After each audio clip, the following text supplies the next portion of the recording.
वसुदेवसुतं देवं कंसचाणूरमर्दनं देवकी பரமானந்தம் கிருஷ்ணம் வந்தே ஜகத்குரும்.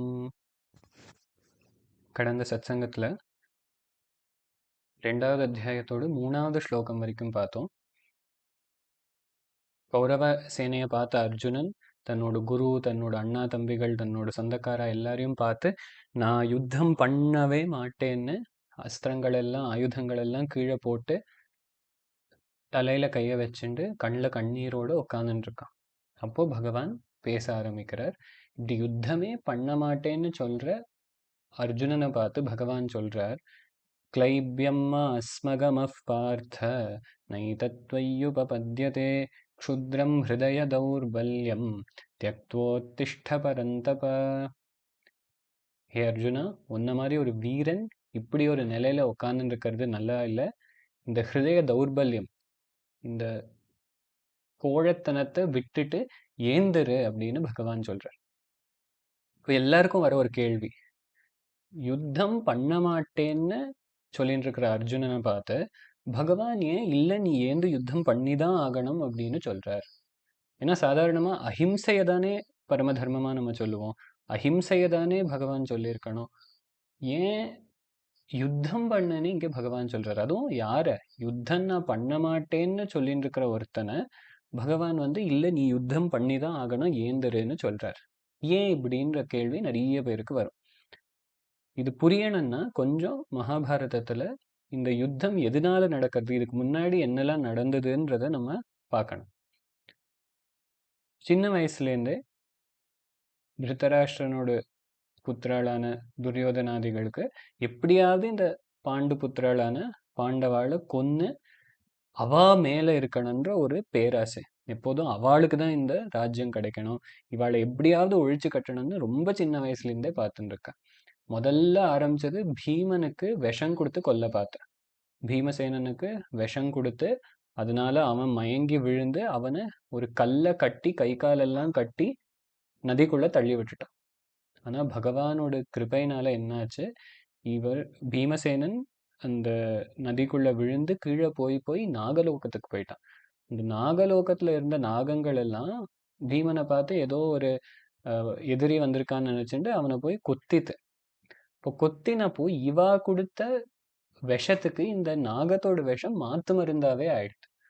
அப்புறம் அந்த நாகராஜாவான வாசுகி பீமனை பார்த்து அவன் யாருன்னு தெரிஞ்சுட்டு அவனுக்கு அந்த அமிர்தத்தை கொடுத்தான். ஸோ இப்படி சின்ன வயசுலயே விஷம் கொடுத்து கை காலை கட்டி தண்ணியில தள்ளி விட்டு கொல்ல பார்த்துருக்கா. ஆனா பகவத் கிருபையினால பீமசேனன் பழைச்சுட்டான். அடுத்தது இவாளுக்கு ஒரு மெழுக்கு மாளிகை லாக்ஷா பவனத்தை கொடுத்து அங்க தீய வச்சு கொல்ல பார்த்தான். ஆனா இது விதுரர் தெரிஞ்சுண்டு யுதிஷ்டிரனை இந்த யுதிஷ்டிரனுக்கு இந்த விஷயத்தை தெரிவிச்சு இவா லாக்ஷா பவனத்துல இவாளை தீய வச்சு கொல்லறதுக்கு முன்னாடியே ஒரு சுரங்க மார்க்கத்தை தோண்டி அந்த சுரங்க மார்க்கம் வழியா தப்பிக்கிறதுக்கான எல்லா ஏற்பாடையும் பண்ணி கரெக்டா என்னைக்கு இவாளை தீ வச்சு கொல்லணும்னு இருந்ததோ அன்னைக்கு இவ அந்த சுரங்க மார்க்கத்து வழியா வெளியில தப்பிச்சுண்டு போயிட்டான். அப்படி தப்பிச்சுண்டு போனதுனால இவா அந்த தீயில பாதிக்கப்படலை. வேற யாரோ அந்த தீயில மாட்டிண்டு செத்து போயிட்டா. அந்த சவத்தெல்லாம் பார்த்து அந்த பணத்தை பார்த்து பாண்டவா தான் போயிட்டான்னு துரியோதனன் உள்ளுக்குள்ள ரொம்ப சந்தோஷமா இருந்தாலும் வெளியில ஏதோ பரம துக்கத்துல அண்ணா தம்பிகள் எல்லாம் இழந்துட்டு பெரிய துக்கத்துல இருக்கிற மாதிரி எல்லாம் டிராமா போட்டு இருந்தான். ஆனா விதுரர் விஷயத்தை தெரிஞ்சவர் பீஷ்மாச்சாரியார்கிட்ட முன்னாடியே சொல்லிட்டார், அவ உயிரோட தான் இருக்கா, அவ சுரங்க மார்க்கம் வழியா தப்பிச்சு போயாச்சு. இப்படி அக்னியை வச்சு அவளை கொல்ல பார்த்துருக்கா. அப்புறம் இவாளை ஒழிச்சு கட்டுறதுக்கு நேரா இவாள்கிட்ட மோதி ஜெயிக்க முடியாதுன்னு சூதாடுறதுக்கு கூப்பிட்டு சகுனின்ற துரியோதனனோட மாமா சூதாடுறதுக்கு கூப்பிட்டு அங்க எல்லாத்தையும் வச்சு அவ இழந்து கடைசியில திரௌபதியவும் வச்சு இழந்து திரௌபதிய முடிய பிடிச்சு சபைக்கு இழுத்துட்டு வஸ்திராபகரணம் பண்ண பார்க்குறான். அங்கேயும் கடைசியில பகவான் தான் காப்பாற்றுறது. இந்த ஒரு இன்சிடென்ட்டையும் நம்ம பார்க்கும்போது என்ன ஆகுதுன்னா, பகவான் தான் வந்து காப்பாத்துறாரு. பகவான் தான் ஏதோ ஒரு விதத்துல வந்து காப்பாத்துறாரு. இதுல இன்னொரு விஷயம், யாரோ கேட்டா, பகவான் வந்து ஏன் திரௌபதி வஸ்திராபரணம் ஆற வரைக்கும் வெயிட் பண்ணார்? இவ சூதாடுறதுக்கு போறதுக்கு முன்னாடியே காப்பாத்திருக்கலாமே. அப்போ அதுக்கு பகவான் சொன்னார், அர்ஜுனன் நினைச்சுண்டானா சூதாடுறதுக்கு இவ கூப்பிடுறா, நம்ம போயின்னு இருக்கோம், கிருஷ்ணன் வரத்துக்குள்ள நம்ம ஆடி முடிச்சுடணும். நான் தான் பண்ணறது தப்புன்னு தெரியறது. ஆனா கிருஷ்ணன் வரதுக்கு முன்னாடி எப்படியாவது இந்த ஆட்டத்தை ஆடி முடிச்சுட்டு வெளியில வந்துடலான்ற பாவத்தோட தான் அர்ஜுனன் போனான். இப்போ பகவான் சொல்றார், எனக்கு தெரியாம பண்ணணும்னு போயிருக்கா, அதனால என்ன விளைவு வருதோ அத அவ அனுபவிக்கட்டும். ஆனா திரௌபதி ரெண்டு கையும் கூப்பிண்டு பகவானுக்கு சரணாகதி பண்ணதுனால காப்பாத்த வந்தார். இப்படி சூதாட்டத்துல அவளை தோக்கடிச்சது மாத்திரம் இல்லாம ஒரு ஸ்திரீய நடு சபையில வச்சு அவமானப்படுத்தணும்னு பார்த்தா, ஆனா பகவான் வந்து அவளோட மானத்தை காப்பாத்தினார். அப்புறம் காட்டுக்கு அனுப்பிச்சா, காட்டுக்கு போனா யுதிஷ்டிரர் காட்டுலயும் ரொம்ப ஃபேமஸ் ஆயிட்டாராம். இவ பஞ்ச பாண்டவாளுக்கு ரிஷிகள் நடுவுல நிறைய ஒரு நல்ல பேர் கிடைச்சு. ஏன்னா அவளுக்கு அக்ஷய பாத்திரம் இருக்கிறதுனால எந்த ரிஷி வந்தாலும் அவ வயர் நிறைய சாப்பாடு போட்டு ஆதித்ய சத்காரம் எல்லாம் பண்ணதுனால எல்லா ரிஷிகளும் யுதிஷ்டிரனை நல்லா புகழ ஆரம்பிச்சாங்க. துரியோதனனுக்கு ஒரே பொறாமை. அதனால என்ன பண்ணா, ஒரு நாள் துர்வாசர் ஒரு 10,000 சிஷ்யாளோட தன்னோட ராஜ்யத்துக்கு வந்தப்போ, நீங்க இங்கே வந்திருக்கேள், எனக்கு ரொம்ப சந்தோஷம். நீங்க இதே மாதிரி என்னோட அண்ணா யுதிஷ்டிரனோட ஆத்துக்கும் போய் அவனையும் அனுகிரகம் பண்ணணும்னு அமுச்சு வச்சார். ஆனா எப்போ அமுச்சு வச்சான்னா, அவனுக்கு தெரியும் திரௌபதி அக்ஷய பாத்திரத்திலேருந்து எல்லாருக்கும் சாதம் போட்டுட்டு தான் சாப்பிட்டு அதை அலம்பி வச்சாச்சுன்னா அதுக்கப்புறம் அதுலேருந்து ஒன்றும் வராது. எப்போ அவன் அந்த பாத்திரத்தை தேய்ச்சி வச்சிருப்பான்னு தெரியுமோ அதுக்கப்புறம் துர்வாசரை அனுப்புறான்.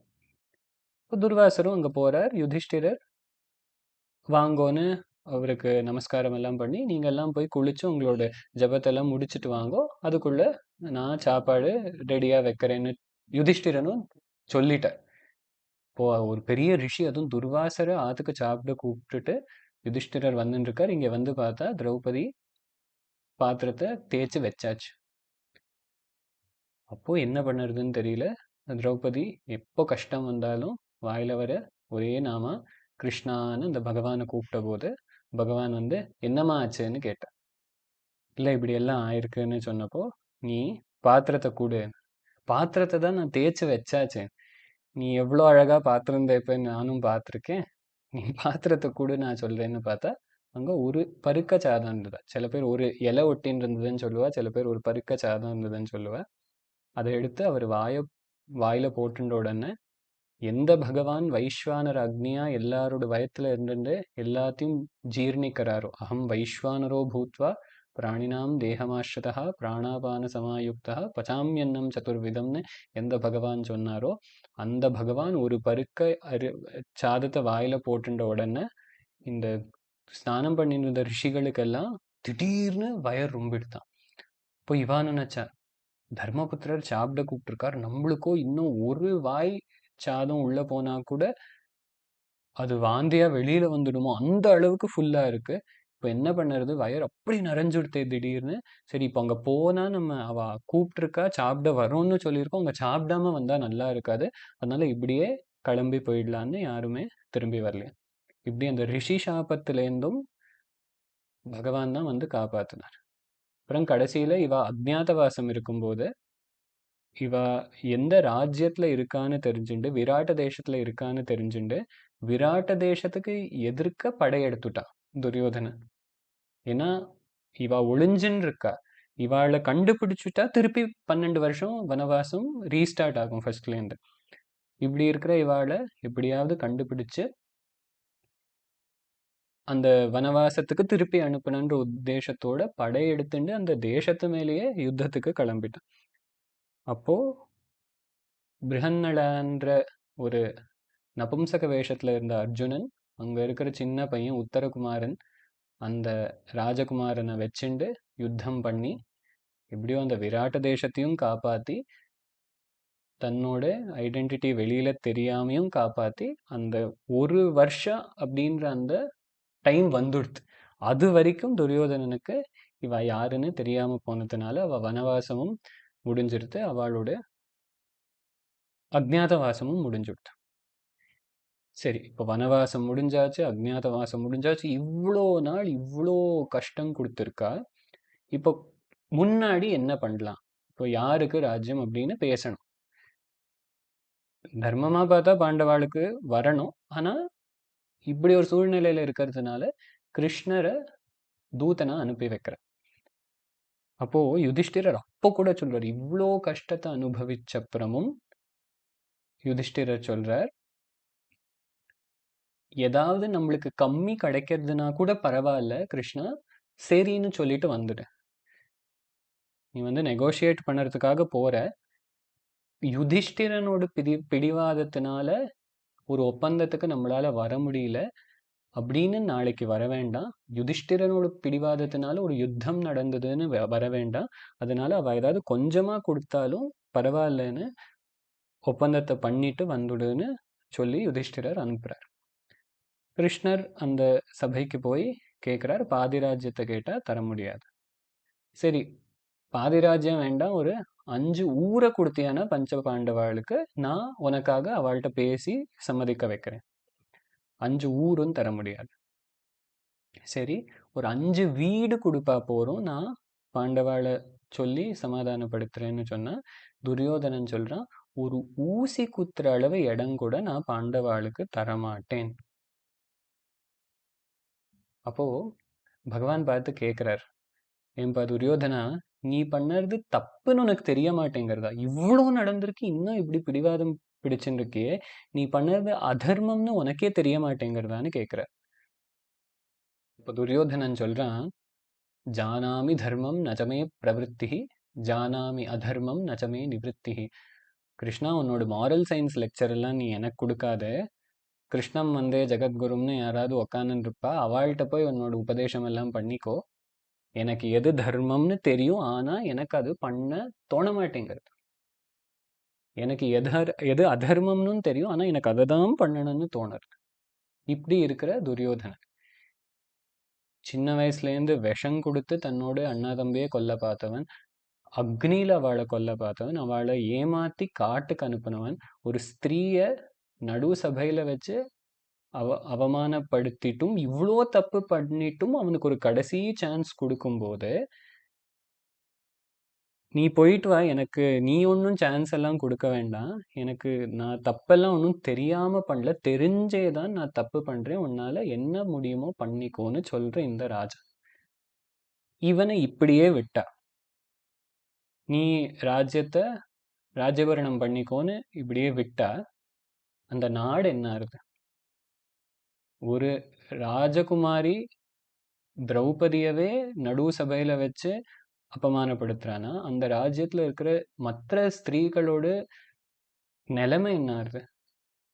ராஜாவே அண்ணா தம்பிய கொல்ல பார்த்துட்டு இருக்கான்னா, அங்க இருக்கிற ராஜ்யம் எப்படி இருக்கும்? எல்லா குடும்பங்களும் எப்படி இருக்கும்? இப்படி ஒரு எக்ஸாம்பிளை ராஜா செட் பண்ணிட்டு, அதுவும் நான் ஒன்றும் இந்த தப்பெல்லாம் தெரியாம பண்ணல, தெரிஞ்சே தான் பண்றேன், நான் தப்புன்னு தெரிஞ்சும் நான் இப்படி தான் பண்ணுவேன், என்னை கேட்கறதுக்கு ஆள் இல்லைன்னு இப்படி ஒரு மென்டாலிட்டி இருக்கிற ராஜா இந்த நாட்டை ஆழ்ந்திருந்தான்னா, இந்த நாட்டுல தர்மம் அப்படின்றதே இல்லாம போயிருக்கும். அதனால இப்படி இருக்கிற ஒரு ராஜாட்டேந்து இந்த நாட்டை காப்பாத்துறதுக்காக தான் பகவான் யுத்தம் பண்ணுன்னு சொல்றாரே தவிர, ஹிம்சைன்ற திருஷ்டிகோணத்திலேருந்து சொல்லலை. ஏன்னா தர்மத்திலேயே சாதாரண தர்மம், விசேஷ தர்மம்னு 2 இருக்கு. சாதாரண தர்மம் அப்படின்றது ஜென்ரல் ரூல்ஸ், விசேஷ தர்மம் அப்படின்றது ஸ்பெஷல் ரூல்ஸ். இப்போ நம்ம ரெட் லைட் வந்தா நிக்கணும், இது நம்மளோட சாதாரண தர்மம். ரெட் லைட், ரெட் சிக்னல் வந்தா நிக்கணும் அப்படின்றது சாதாரண தர்மம். ஆனா ஒரு ஆம்புலன்ஸ் வந்து ரெட் லைட்டுக்கு நிக்க வேண்டாம். ஏன்னா அந்த ரெட் லைட்டுக்கு நிக்கிறதோட இந்த உயிரை காப்பாத்துறதுன்ற ஒரு முக்கிய வேலை இருக்கிறதுனால அந்த ஆம்புலன்ஸுக்கு அந்த நியமம் கிடையாது. அதே மாதிரி நானும் நீங்களோ நாளைக்கு ரோட்ல போய் யாரையாவது கன் எடுத்து ஷூட் பண்ணா அது வந்து தப்பு, அது அதர்மம்.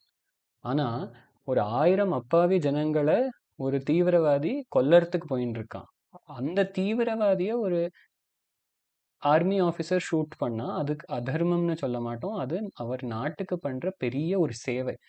ஏன்னா அந்த ஆர்மி ஆஃபீஸர் அந்த தீவிரவாதியை கொன்னிருக்கலைன்னா அந்த தீவிரவாதி போய் 1000 அப்பாவி ஜனங்களை கொன்னிருப்பான்.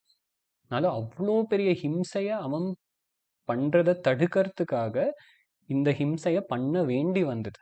அது அவ ஒன்றும் ஆசைப்பட்டுண்டு பண்ணல. தீவிரவாதி கையில துப்பாக்கி எடுத்தாச்சு, அதை நம்மளால இப்ப மாத்த முடியாது. அப்போ என்ன பண்ணி ஆகணும், இந்த பக்கம் ஆர்மி ஆஃபீஸரும் கையில துப்பாக்கி எடுத்துதான் ஆகணும், வேற வழி கிடையாது. அவ ஒன்றும் இஷ்டப்பட்டுண்டு அதை பண்ணல, ஆனா நாட்டுக்காகவும் நம்மளுக்காகவும் அதை பண்ண வேண்டி வருது. அதே மாதிரி அதர்ம பட்சத்துல இருக்கிற துரியோதனன், இவ்வளோ அக்கிரமம் பண்ணிட்டு இருக்கிற துரியோதனன் யுத்தம் பண்ணறதுக்கு தயாரா வந்தாச்சு. இப்போ அவனை சும்மா விட்டா அந்த ராஜ்யமும் அந்த நாடும் எவ்வளவோ தலைமுறைகளுக்கு கஷ்டப்படும். அந்த அவ்வளோ தலைமுறைகள், அவ்வளோ ஆயிரக்கணக்கான பேர் கஷ்டப்படாம இருக்கிறதுக்கு இப்போ இங்க அர்ஜுனன் யுத்தம் பண்ணி தான் ஆக. அதுக்காக தான் பகவான் அர்ஜுனனை ஏந்து யுத்தம் பண்ண சொல்றார். இதை தொடர்ந்து பார்க்கலாம். சிவ சிவா.